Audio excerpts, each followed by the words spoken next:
Hello everyone, my name is Ashley Sewell.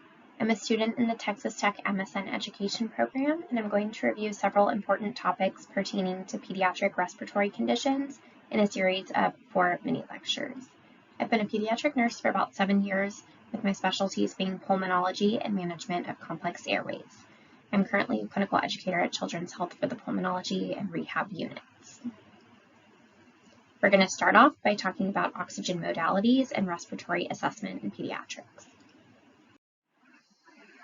By the end of this lecture, you should be able to identify abnormal respiratory assessment findings in children, compare and contrast oxygen delivery systems for children of all ages, and identify treatments and interventions to improve the respiratory status of pediatric patients.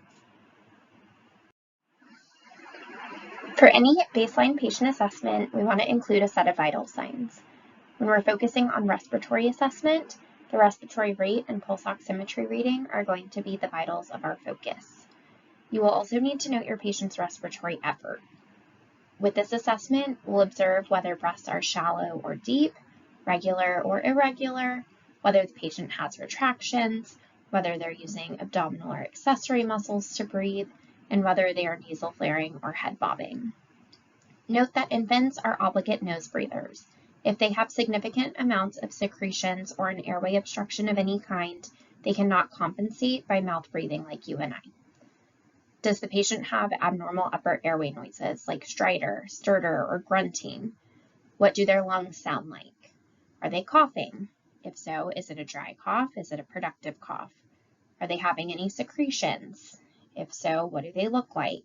What color are they? What consistency? Where are they coming from? All of these assessment findings are going to serve as an indicator for our patient's current status and serve as a benchmark for evaluation of any therapies thereafter.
So let's watch a couple of videos to see what respiratory distress looks like in children.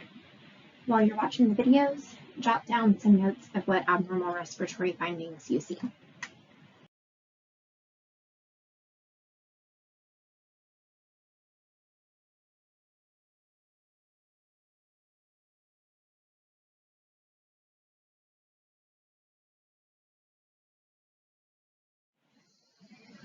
In video A, you should have noticed what we refer to as head bobbing. This is a sign of respiratory distress. In video B, you should have noticed some grunting, nasal flaring, pretty significant retractions, and use of abdominal and accessory muscles. All of these findings are abnormal and should be cause for concern. Infants and children can compensate for a short time, but will eventually tire out and decline rapidly. Hypoxemia is defined as a low blood oxygen level. It can result from hypovolemia, hypoventilation, or interruption of blood flow. In children, you will initially see some compensation for hypoxemia. Early on, you may note tachypnea, tachycardia, pallor, restlessness, and the typical signs of respiratory distress. As I mentioned earlier, a child's compensation will not last forever and they eventually will decline. When this happens, it can be rapid and severe, so we always want to catch the signs early on. Late manifestations of hypoxemia will be bradypnea, bradycardia, cyanosis, and an altered level of consciousness. We monitor for hypoxemia using pulse oximetry.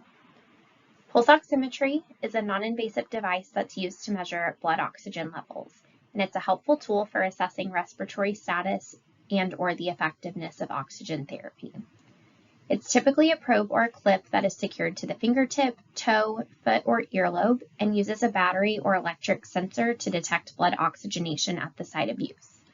The ideal SaO2 range is 95 to 100%, though for sick kids in the hospital, we typically aim to keep their SATs at or above 90 to 92%. Some conditions, like congenital cardiac defects, will have a target range much lower than that. HTI considers an SaO2 of 86% or lower to be a life-threatening emergency.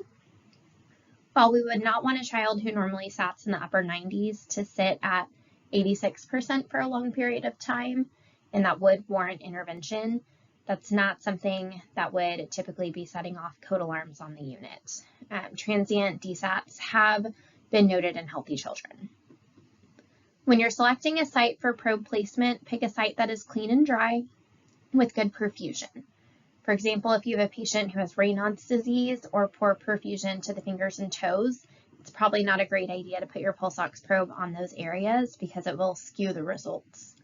If you use a finger or a toe, which is going to be most common in children and adolescents, make sure there's no nail polish on the nails. The LED sensor should be positioned on the nail bed. If you have a patient with poor perfusion to the extremities, or maybe they don't have normal anatomy, or they have exceptionally sweaty hands and feet, you can always use the earlobe. You want to make sure they aren't wearing any earrings if that's the case. Infants typically will have the probe placed on their foot, like in the photo, since their digits are too small to obtain an accurate reading with the probe. To prevent pressure injury and burns, the probe site should be rotated every 4 to 8 hours, which is especially important for those who have poor skin integrity or altered perfusion. So what should you do if your pulse ox is picking up consistently low SaO2 for your patient? First, you want to make sure that the probe is still at an appropriate site and that it's positioned correctly and functioning properly. Then you would want to assess the patient. Bring them to a sitting position, raise the head of the bed if you can to improve ventilation. You want to encourage them to cough or clear the airway of any obstruction, like secretions or mucus, and encourage them to take slow, deep breaths. Think back to the last time that you were sick or congested. When you can't breathe well, you're also probably pretty anxious and restless. Your patients will be the same way, so talk to them and provide emotional support to relieve any anxiety. If the patient is already on oxygen therapy, make sure the oxygen delivery device is turned on, connected, and working properly, and that the device is positioned properly on the patient. If these interventions don't help with improving the SaO2, consider initiating oxygen therapy or increasing it if it's already in use, and escalate to the provider at that point. When we have a patient that is hypoxic or in respiratory distress, oxygen therapy is likely indicated. When initiating oxygen therapy, we want to consider the following. We want to prevent any alterations in body temperature, especially for small and susceptible infants. To do this, we typically opt for a warm, humidified oxygen delivery system, like heated high-flow nasal cannula. Humidifying the oxygen also keeps the Nurs from drying out and prevents paralysis of the nasal cilia. We always want to use gravity to our advantage so we can position our patient to facilitate improved chest expansion and facilitate easier breathing. For example, a patient with atelectasis may benefit from the prone position to allow gravity-induced lung expansion, while a patient with significant nasal secretions would benefit from the postural drainage that would come from a high Fowler's position. We also want to promote bronchial hygiene. So some tips and tricks to improve oxygenation would be frequent turning and ambulation. This helps to mobilize secretions and break them up. Encouraging coughing to clear the airways. Encouraging deep breathing to improve ventilation. and suctioning to provide additional assistance in clearing the airways, especially with infants and our obligate nose breathers. When starting oxygen, we always want to start with the lowest amount of support to correct the hypoxemia. So think start low, go slow. That's our oxygen motto. Anytime a patient is having increased respiratory effort or is on oxygen therapy, they will require frequent assessment and monitoring. Focused respiratory assessments should be completed to determine the success of therapies and determine whether patient status is improving or worsening over time. Patients requiring oxygen therapy will typically also be on continuous pulse oximetry monitors, and providers may also want to assess their ventilation with blood gases, whether that's an arterial gas, a venous gas, or a capillary gas. Finally, any patient who is on oxygen therapy is at increased risk for pressure injury. Respiratory devices are a significant cause of pressure injury in the hospital, so focused assessments should also include assessments of skin integrity. Pressure injuries can occur on the bridge of the nose, typically from face masks, on the septum with nasal cannula or heated high flow, over the ears from tubing, like from nasal cannula, or on the back of the head from mask straps. It's recommended that oxygen delivery devices are adjusted and altered every 4 to 6 hours. Additionally, using the pulse oximetry can increase the risk of pressure injury and burns, so that also needs to be rotated. There are some additional considerations to be aware of for patients receiving oxygen therapy or going home with oxygen requirements. Education is key. Oxygen can be dangerous if caregivers and visitors are not attentive to their surroundings. Oxygen is combustible, so there should be no smoking around patients with oxygen. Additionally, synthetic materials, electrical toys, and electrical machines can cause sparks or static that could be potentially dangerous. Oxygen toxicity can also occur with unnecessarily high levels of oxygen or prolonged use. Patients can become dependent on oxygen delivery systems and develop hypoventilation with a buildup of CO2. When this happens, they can develop altered levels of consciousness, headache, and even become unconscious. Your ATI book details additional clinical manifestations of oxygen toxicity in more detail. To avoid oxygen toxicity, remember our motto of start low and go slow, and monitor patient status through focused assessments and blood gases if ordered. Wean that oxygen and support as soon as you can. There are several different devices we can use for oxygen delivery, and selection should be based upon desired liter flow, humidification requirements, and the desired outcome. The first image here is heated high flow nasal cannula, which is also called OptiFlow or Airbo. This is typically recommended for patients with bronchiolitis and most often used for infants and smaller children. Using a blender, heated high flow allows for adjustment of liter flow and FiO2 delivery independently. We will talk more about heated high flow in the lecture on respiratory illnesses. The second image is a ventilator mask, which can be used for CPAP, which is continuous positive airway pressure, or BiPAP, which is biphasic positive airway pressure. Non-invasive ventilation is indicated for patients that require assistance with ventilation and/or oxygenation. The third image is nasal cannula, which can be attached directly to an oxygen source or combined with cool humidification. Nasal cannula is ideal for patients requiring low flow oxygen, maxing out at about 6 liters for older children. And the last image is a child with a non-rebreather mask. This is indicated for patients with significant oxygen needs. Non-rebreather flow is typically 10 to 15 liters per minute and is used sparingly in the acute care settings. Usually escalation to a higher level of care is required if continuous non-rebreather use is indicated. Another common oxygen delivery device used in pediatrics that isn't pictured is a Venturi mask, also called a Venti mask. These masks look like a standard face mask, but they do allow for flow and FiO2 delivery. You will also see standard face masks being an option, and we will talk about those a little bit more in the next slide.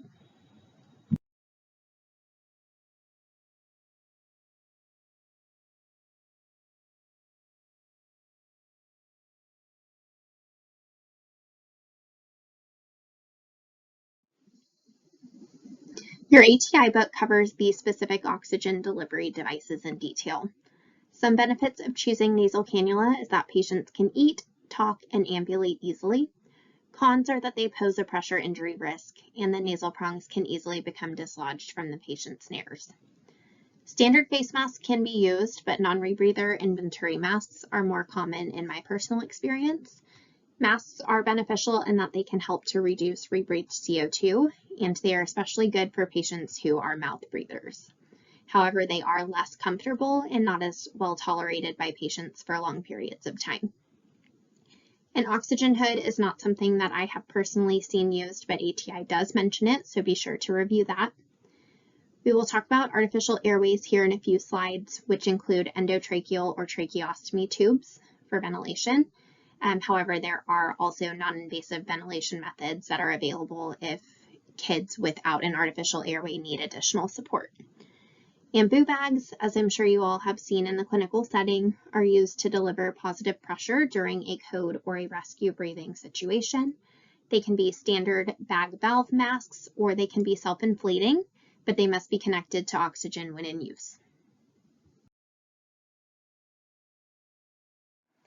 Aside from initiating oxygen, there are several other treatments that we can provide to patients to improve their oxygenation and respiratory status. First, suctioning is a great way to ensure the airway is clear and remove any mucus plugs or secretions that are obstructing airflow. Suctioning can be nasal, oral, nasopharyngeal, which is also called deep, endotracheal, or tracheal. Suctioning of artificial airways is a sterile procedure, while the other types of suctioning are considered clean. You can involve the caregivers in suctioning while the child is in the hospital, which also helps them to be able to care for their sick child while at home. Suctioning should never be provided routinely just for the sake of doing it, as this can cause irritation to the airway, but suction should be performed whenever needed and whenever secretions are visualized or signs of hypoxemia are noted. For the sake of time, we won't go into the detailed procedure of suctioning, but know that when suctioning an artificial airway, the patient may require hyperoxygenation prior to initiating the suction pass, and suction passes should be no longer than 5 to 10 seconds, and they need at least 30 to 60 seconds of rest in between passes. Once you initiate suctioning in these patients with artificial airways, you are occluding the majority of their airway, and they won't be able to breathe until that catheter is removed.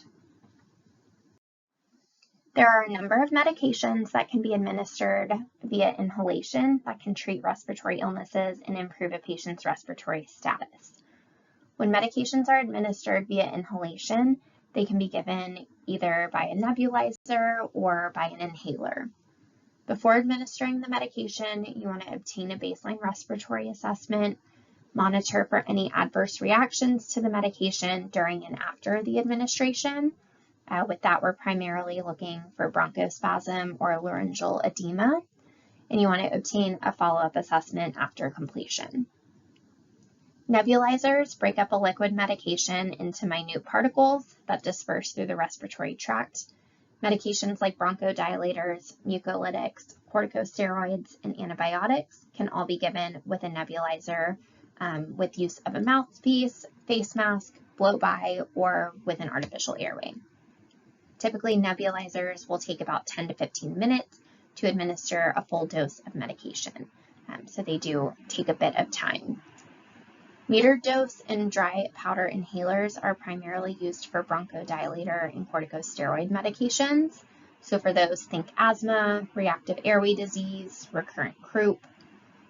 Following the instructions for use is key to ensure the patient receives the full dose of medication. Inhaling too rapidly, not holding in the breath for the full amount of time, and coordination concerns with pressing the inhaler, holding it, and breathing in and coordinating all of those can result in inadequate dosing. Fungal infections are also of a concern, particularly with corticosteroid use. To prevent infections, you want to assess the mouth frequently, encourage good oral hygiene, ask the child to swish and spit after receiving any medications, and wash the inhalers and nebulizers after every use. Education for the child and caregivers is crucial to ensuring that therapies are used properly, and to prevent readmissions for respiratory conditions that require home management. Chest physiotherapy is another common treatment, typically administered by respiratory therapists, and it uses percussion and vibration to induce a cough and mobilize secretions that are in the lower airways. This therapy is especially beneficial for patients who have thick and copious secretions, so think cystic fibrosis, or those who do not have a spontaneous cough or can't clear their airway on their own. So think disorders with musculoskeletal weakness like SMA or cerebral palsy. It should not be used for patients with a decreased cardiac reserve, a known pulmonary embolism, or increased intracranial pressure. CPT is usually ordered 3 to 4 times a day, and it can be provided using hands, using cupped hands, a handheld vibration tool, or a vest like the one seen in the photo. Again, you want to use your patient's positioning to your advantage. There are different areas of the lungs that can be affected, and the focus of the CPT can target those specific areas. This is not a comfortable procedure, and it can result in hypoxia, dyspnea, and dizziness, so make sure to monitor your patient continuously whenever they're receiving CPT treatments. And also be conscious of their meal times when planning their therapies. Vomiting can occur if you don't account for that. There are 2 generalized categories of artificial airways: endotracheal tubes, which are a result from intubation, or tracheostomies. Endotracheal tubes can be placed via the nasal or oral cavity and are typically used for short-term ventilator needs, whether related to trauma or severe acute illness. If prolonged intubation is necessary or a patient has multiple failed extubations, a tracheostomy would then be considered. So let's talk terminology for a second. A tracheotomy is the surgical procedure that creates an incision through the skin of the neck into the trachea. A tracheostomy is the opening that then results to form a patent airway. Patients will receive a trach for a variety of reasons, so like epiglottitis, airway obstruction, like subglottic stenosis, which is narrowing of the airway, severe obstructive sleep apnea, laryngeal tumors, or a need for prolonged mechanical ventilation. So preemies with BPD, respiratory failure, traumas, or progressive diseases like neuromuscular disorders. When a patient has an artificial airway, there are several nursing considerations to be made.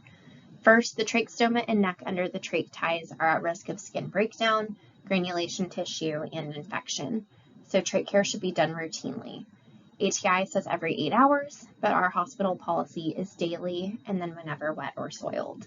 It may be ordered more frequently if there is an active skin or infection concern. The artificial airway is also an extra portal of entry for pathogens, so be wary of any signs of infection. It's also at risk of obstruction from mucus plugs. So to avoid this, suction the patient as needed to maintain a patent airway and provide humidification via the ordered humidification device. Sometimes mucus plugs may not clear, in which case an emergent trach change would then be warranted. Artificial airways also pose a risk of accidental dislodgement, so the care team needs to be prepared and have emergency supplies on hand. The patient should have a same-size backup trach and a size smaller. So for infants and small children, it's a half size down, and for adult sizes, it would be a full size. This is considered an emergency if the trach is less than 72 hours old, also called a fresh trach, and it's usually sutured in place. So you need to have lubricant and a syringe to deflate the cuff if necessary, a pair of scissors if it's a fresh trach. And to prevent dislodgement altogether, 2 caregivers are required for any patient cares, so turning, bathing, any manipulation of the tube. An ambu bag should also be present at the bedside at all times in case an emergency does occur.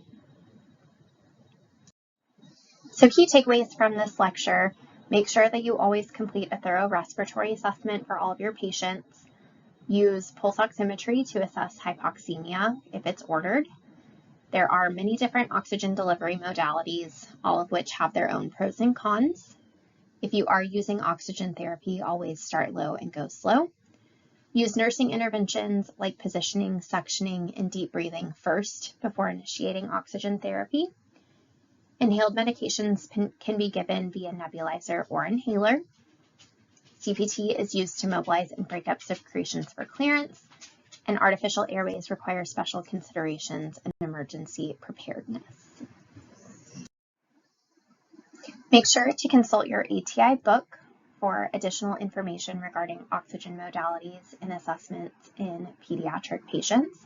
If you have any additional questions or want any further information on anything discussed, feel free to reach out to me directly. My email is on the slide and I check it frequently.